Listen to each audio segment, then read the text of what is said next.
And the lovely Nushrat, Bharucha. How are you guys? Good to see you. Great. Absolutely great. Fantastic. Good to hear you.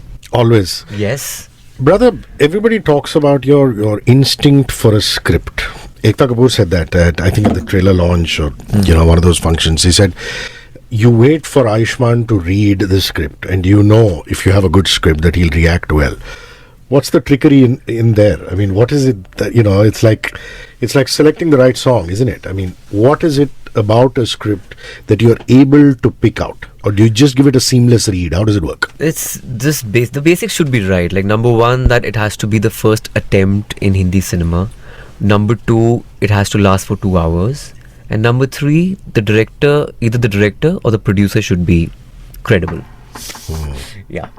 You because you've been through that phase where you've got everything right, and a lot of actors go through that. They get everything right, and then you don't find the right producer to back it, which is really unfortunate. Yeah. In this case, you seem to be having everything going in the right direction. Yeah, though we had, of course, the first-time director, Raj Chandelier, and we wanted a seasoned producer like Ekta Kapoor, and Balaji's there.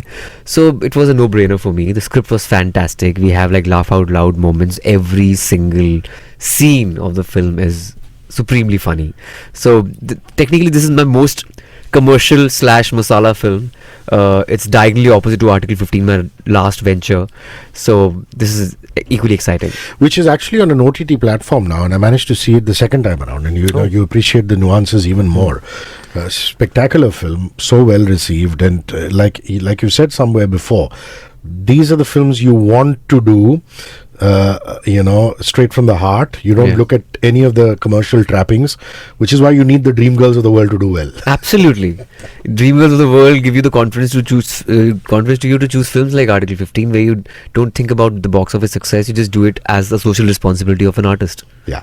Nushrat, this is wonderful because this kind of reunites you with your first producer. Love, Sex or Dhoka was Ekta's unit. And it was also her Alt Balaji first film production. So, correct. Yeah. And at the time, it was such a radical film, and when it came out. So your memories of meeting Ekta for the first time, do you have, a lot of people find it very imposing. I was frightened actually because I was very small, I was very young, and I had no idea of the film industry or the workings of anything. And it was scary enough to work with Dibakar. It was even scarier when they said we're going to Ekta's house. Not even meeting Ekta, we're going to her house. I'm like, whoa, no.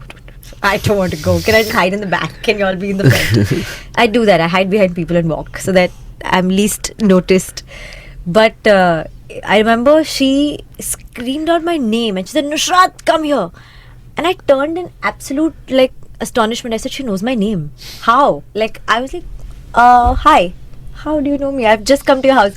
So I think she was a really warm person from the word go. There was everything that is said or heard about her is really not true. I haven't experienced that in 2 films now. Even on Dream Girl, she's not interfered in anything. She's not said anything. She's been so chill. She's been so good about everything that I'm like, why do people say things I don't know? I have no clue. But it was amazing to have been working with her 8 years again.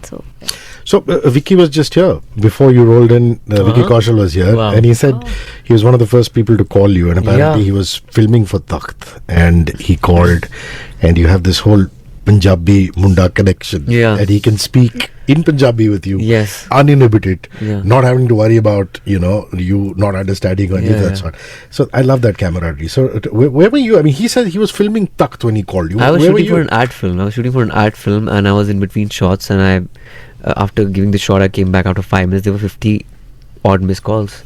And I was like, what just happened in 5 minutes? And I just started reading the messages, and I got to know that I got a national award. Then suddenly I get another call. It was Vicky Kaushal. The first call I received was Vicky Kaushal's. So, and I got to know that he also got a national award. So it was all beautiful. I love him, and he's actually like a brother. And we spoke in Punjabi, and the entire set was like, okay, this is something new, because they were all, of course, Marathi speaking or English speaking. So it was a lot of fun. So I'm very proud of him. And that Delhi Punjabi tone, even though you're a Bombay girl, you're very familiar with, considering you spent so much time in Love Ranjan units. Actually, more than the units, it's my friends. I have friends who are from Delhi, and वो बोलते ही ऐसे हैं. तो मुझे realize भी नहीं होता that I'm speaking in that dialect. It took me in LSD. Dibakar said, how do you have this North Indian dialect? Yeah, you have. I did in Yeah. LSD. So I was like, really, this is North Indian? Like, I didn't even have like consciousness of that. I was like, मैं तो normal Hindi बोल रही हूँ.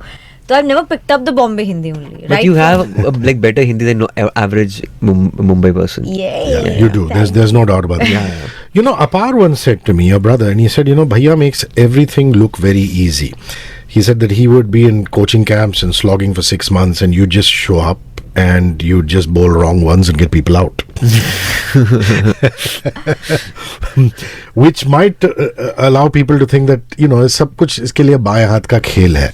But I'm sure, when you approach a part like an article, 15, which just happened, or even an Andhadhun, there's a lot of hard work that goes into it. And likewise for this one, I mean, it's very easy for you to turn around and say, oh, I've done radio. But lowering the grains and, changing, do you start with the physicality of the acting, or do you start with the voice of the acting? What do you do when you approach a part? The idea is to have fun to begin with, especially on the set. So the homework could be again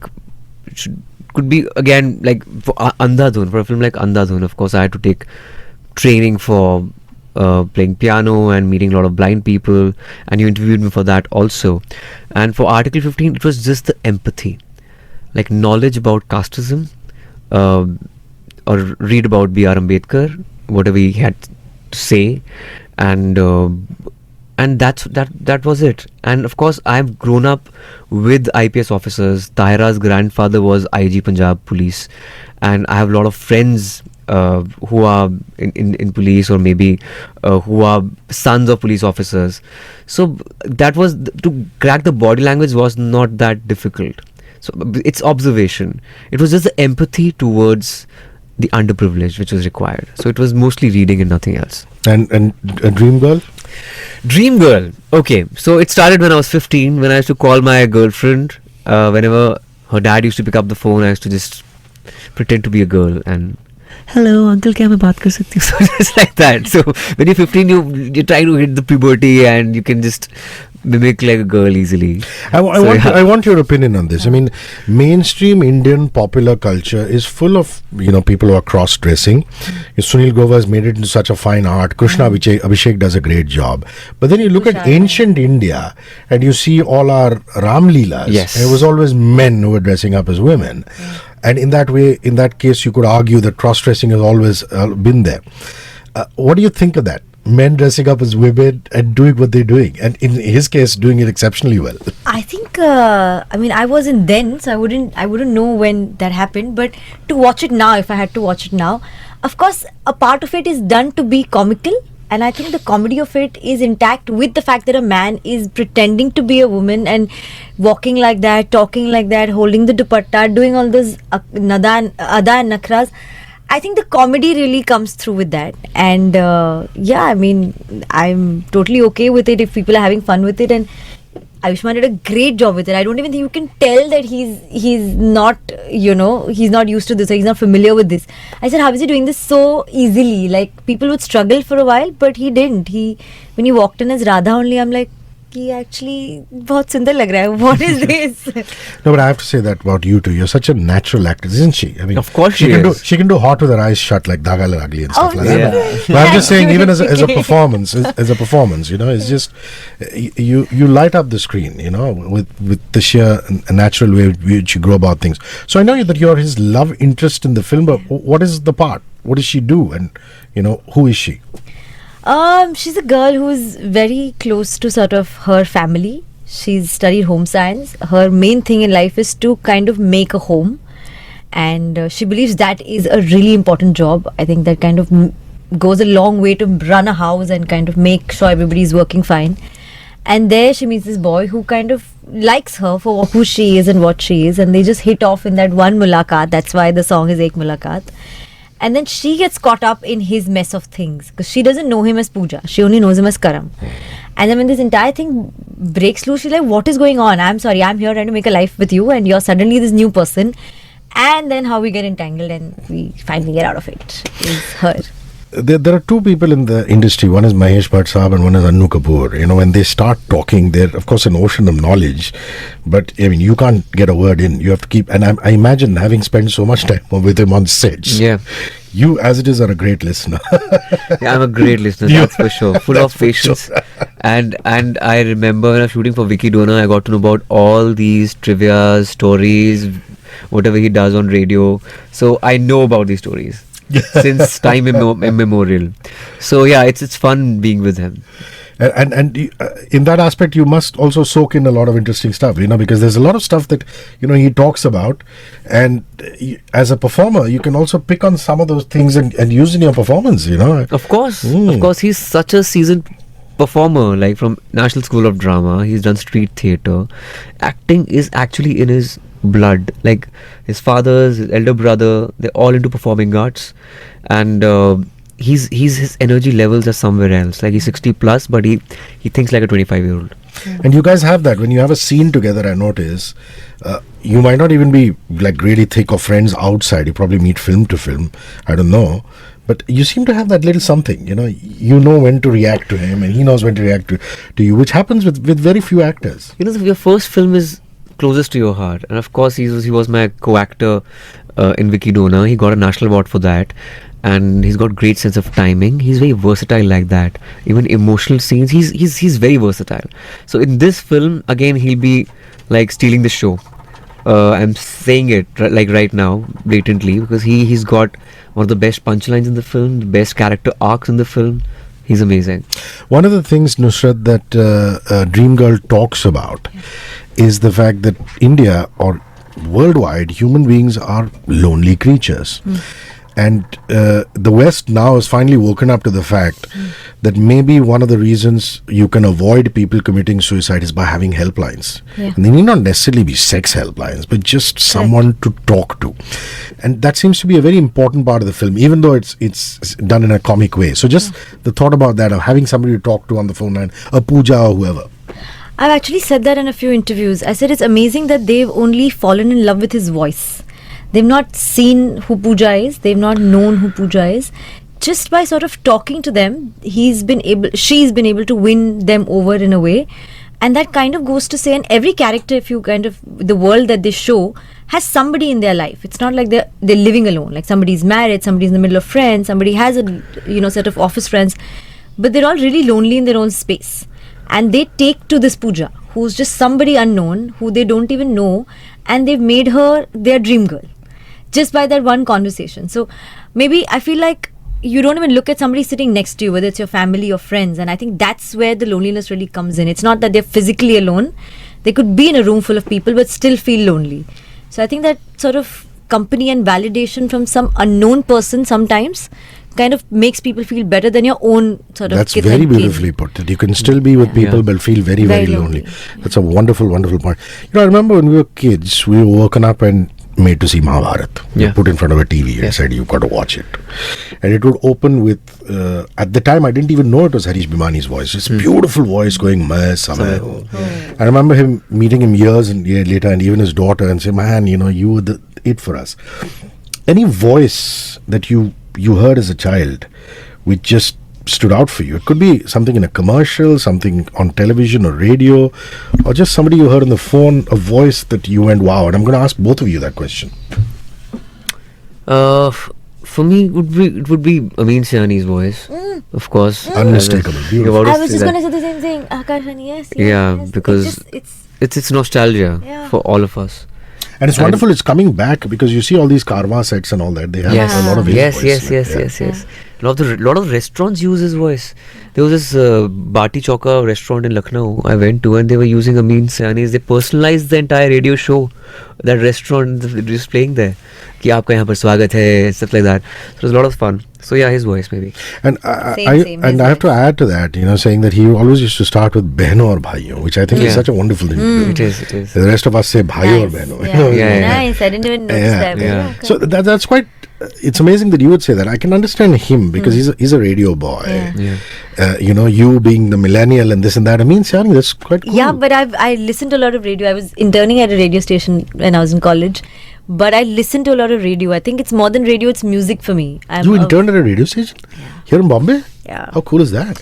Yeah. Why wouldn't they hire you in the right mind? They did ask me not to be an RJ. They asked me to kind of come on to production and be a producer. And I was like, no, maybe I want to do something else. And I left. But yeah, I was there for 6 months, a good 6 And at months. that time, you were exposed to a lot of radio, and you just thought his voice was But quite I think amazing. it's my dad. My dad and my mom have always kind of brought me to these arts. My dad has done theatre, so he's very like sound like that. He made me hear Cat Stevens when I was growing up. My favorite band is Cat Stevens. I mean, he's called something else now, but I know. Yeah, all he's his songs. Yusuf something. Yusuf, He's yes, converted. yes, Yeah, yes. correct. But I know all his songs. So if you ask me what is my favorite song, I'll go back to Father and son. Father and Son or Lady Tapandi, Yeah. the really slow song, or My First Love Was the Deepest. All of those are my main Cat Stevens songs. That's So amazing. he's the one who's taken me there, and he made me hear all these songs. And I think my knowledge of this has come from him. So now the Boli of the film, I find when you interact with Annu Kapoor's character, which is your father's character, there's a particular kind of Boli. I mean, you can't. It's Awadhi, is it, or is it? I mean, it's you. It's in UP, but UP has so many dialects. Yeah, Western UP. It is mixed of Avdi and Khadi Boli. Yeah, it's the first time I'm speaking that dialect. In fact, it's not just that. I'm also speaking a different dialect with somebody. There are different characters in the film. There are 5 people who fall in love with me. So whenever I talk to them in their dialect. Like I also talk a bit like a Bhojpuri person on the phone because I'm talking to a Bhojpuri guy. So it's just according to the audience or the listener.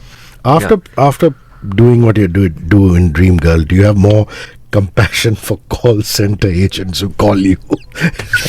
There's just a voice at the It's other just line, but it could be a person with whatever. I was Even if always- they're asking for a loan. I was always compassionate. I was always very patient with them. Always.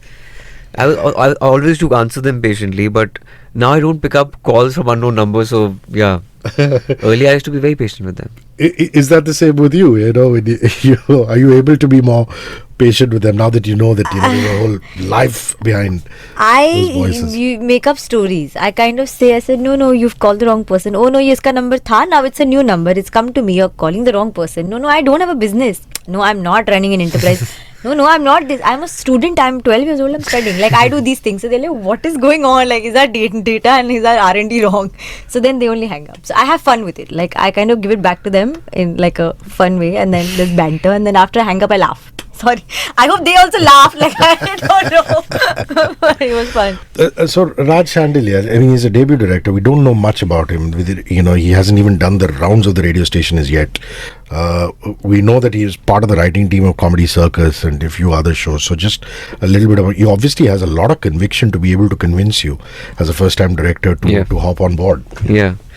The way he narrated the film was so convincing. Like, it was laughing out loud moments in every scene that I was convinced that he could do a great job as a director. And if we have a credible producer like Ekta Kapoor, then I was like, let's go for it. And he's been on the set of a lot of films like Welcome Back. He's done a lot of commercial masala films, and it was part of my bucket list to do a film like that. So I was like, this is the perfect man. And I've always worked with the first timers, be it Prasanna or Ashwini was like new during Bareli Ki Barfi. Sharad Kataria was new during Dam Laga Ke Aisha. So I've believed in talent in the past as well. I've built up an entire career because of them. So I don't think twice before going for a person who's probably a debutant but talented.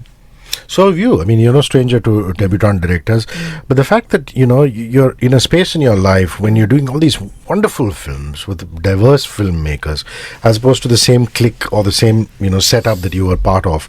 These are very exciting times. You must be waking up with a spring in your step. Actually, I feel like I'm in a space where there's not too much pressure on me, and I'm liking that. There's not like they've already known me as the villain. They've already known me as the Panchnama girl. So I feel like that part is already done.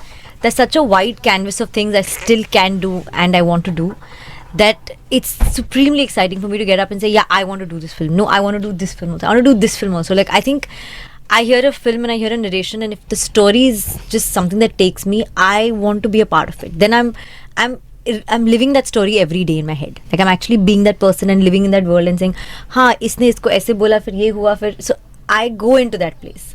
So for me, working with someone who's Raj really convinces you. Like, he visualizes the whole film for you, and you can visualize it. So it was a treat after that. I said, yeah, we're correct. I'm syncing with you. I get you. Let's do this. Yeah, and both director and producer want you, which is, I mean, it's practically written for you. So that's a beautiful space to be in. Yeah. So, we're going to have to wrap. But I have to ask you, you've shared such wonderful camaraderie with all your leading ladies. Bhumi and yourself are buddies. Yeah. And every leading lady brings something very unique to the table in your interaction.